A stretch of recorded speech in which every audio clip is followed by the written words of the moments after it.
যি সূৰ্য ইয়াৰ পৰা যোজন বা দূৰত আছে, য'ত গৈ পাবলৈ হাজাৰ বছৰৰ প্ৰয়োজন হয়, সেই সূৰ্যক আপুনি এটা মিঠা ফল ভাবি গিলি পেলাইছে।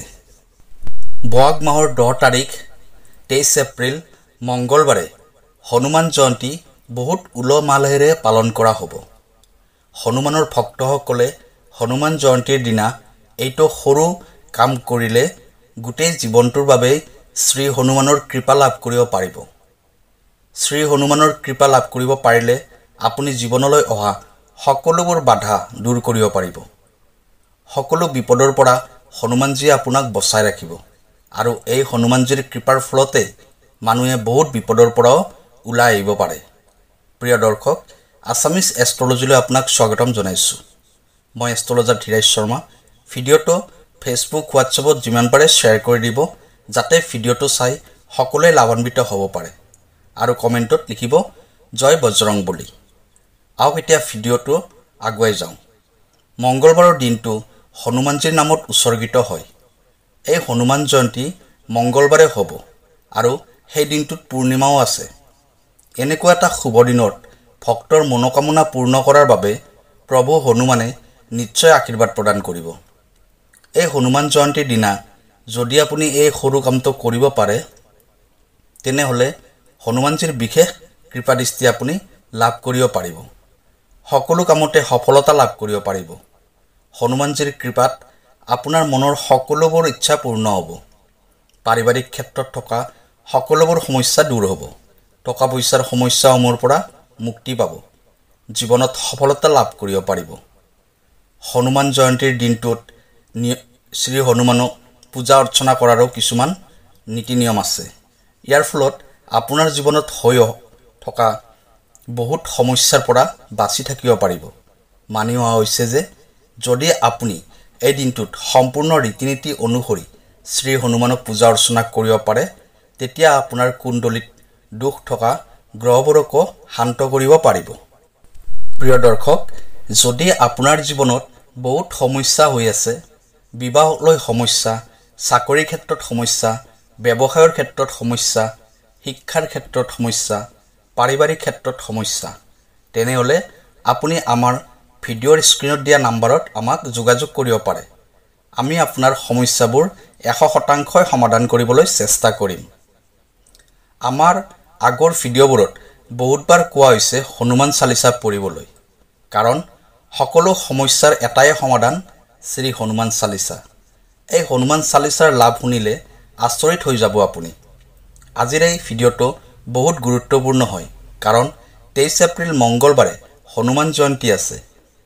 আজিৰ ভিডিঅ'টোত 3টা মহত্বপূৰ্ণ কথাৰ ওপৰত আলোচনা কৰিম, যাতে বজৰংবলীৰ সকলোবোৰ ভক্তই কথাবোৰ ভালদৰে জানিব পাৰে আৰু জনাটো খুব প্ৰয়োজন। প্ৰথম কথাটো হ'ল শ্ৰী হনুমান চালিচা পাঠ কৰিলে কি লাভ হয়। দ্বিতীয় কথাটো হ'ল শ্ৰী হনুমান চালিচাৰ কোনকেইটা চৌপাই সকলোতকৈ বেছি প্ৰভাৱশালী হয় তথা শক্তিশালী হয়। তৃতীয় কথাটো হ'ল কি আছে শ্ৰী হনুমান চালিচাৰ 40টা চৌপাইৰ মহত্ব। সেয়েহে স্কিপ নকৰাকৈ ভিডিঅ'টো শেষলৈ চাব, যাতে আপুনি ইয়াৰে এটা শব্দও মিছ নকৰে। প্ৰথম প্ৰশ্নটোৰ উত্তৰ, শ্ৰী হনুমান চালিচা পাঠ কৰিলে কি লাভ হয়। ইয়াৰ উত্তৰ হ'ল শ্ৰী হনুমান অত্যন্ত বলৱান আৰু তেওঁ কাকো ভয় নকৰে। শ্ৰী হনুমান ভগৱান শিৱৰ 11 নম্বৰ ৰুদ্ৰ অৱতাৰ হয় আৰু তেওঁ সকলোবোৰ বেয়া আত্মা নাশ কৰি মানুহক মুক্তি দিয়ে। যিবোৰ মানুহে ৰাতি অকলে থাকিবলৈ ভয় কৰে তথা ৰাতি ভয় লগা সপোন দেখে, তেওঁলোকে প্ৰতিদিনে শ্ৰী হনুমান চালিচা পাঠ কৰিব লাগে। শ্ৰী হনুমান চালিচা পাঠ কৰি আপুনি শনিদেৱকো সন্তুষ্ট কৰিব পাৰে আৰু শনিদেৱৰ চাৰে ছাতিৰ প্ৰভাৱো কম কৰিব পাৰে। শাস্ত্ৰ অনুসৰি ৰামায়ণৰ সময়ত শ্ৰী হনুমানে মাতা সীতাক বিচাৰি লংকা গৈ পাইছিল। তাত তেওঁ শনিদেৱক ওলোটাকৈ ওলমি থকা দেখিছিল। ইয়াৰ কাৰণ জানিবলৈ বিচৰাত শনিদেৱে কৈছিল, মই শনিদেৱ হয়। ৰাৱণে নিজৰ সাধনাৰ জৰিয়তে মোক বন্দী বনাই ৰাখিছে। তেতিয়া শ্ৰী হনুমানে শনিদেৱক ৰাৱণৰ কাৰাগাৰৰ পৰা মুক্তি কৰি দিছিল। শনিদেৱে শ্ৰী হনুমানক বৰ খুজিব ক'লে। তেতিয়া শ্ৰী হনুমানে ক'লে, কলিযুগত মোৰ আৰাধনা কৰা মোৰ ভক্তসকলক আপুনি অশুভ ফল নিদিব। আৰু পিছত শনিদেৱে সুখী মনেৰে ক'লে যে তেওঁ আজিৰ পৰা কোনো হনুমান ভক্তৰ লোকচান নকৰে। তেতিয়াৰ পৰাই শনিবাৰে শ্ৰী হনুমানৰো পূজা কৰা হয়। আমি কেতিয়াবা জানি বুজি নাইবা অজানিতে কিবা কিবি ভুল কৰি পেলাওঁ, কিন্তু আপুনি হনুমান চালিচা পঢ়ি সেই ভুলৰ ক্ষমা খুজিব পাৰে। ৰাতিৰ সময়ত প্ৰতিদিনে 8 বাৰকৈ শ্ৰী হনুমান চালিচা পঢ়ি আপুনি সকলো প্ৰকাৰৰ পাপৰ পৰা মুক্ত হ'ব পাৰে। যি ব্যক্তিকে হনুমান চালিচা প্ৰতিদিনে পঢ়ে তেওঁক বজৰংবলীয়ে নিজে আহি ৰক্ষা কৰে। কেতিয়াবা মন অশান্ত হ'লে নাইবা কিবা ভয় ভাৱ মনলৈ আহিলে হনুমান চালিচা পঢ়িব। এনেকুৱা কৰিলে মন শান্ত হয় আৰু ভয় কমি যায়। সনাতন ধৰ্মত শ্ৰী হনুমান চালিচাৰ বহুত মহত্ব আছে। শ্ৰী হনুমান চালিচা পঢ়িলে ৰাহু, কেতু, শনি তথা মংগলৰ দুখৰ পৰা সদায় মুক্ত হৈ থাকিব পাৰে।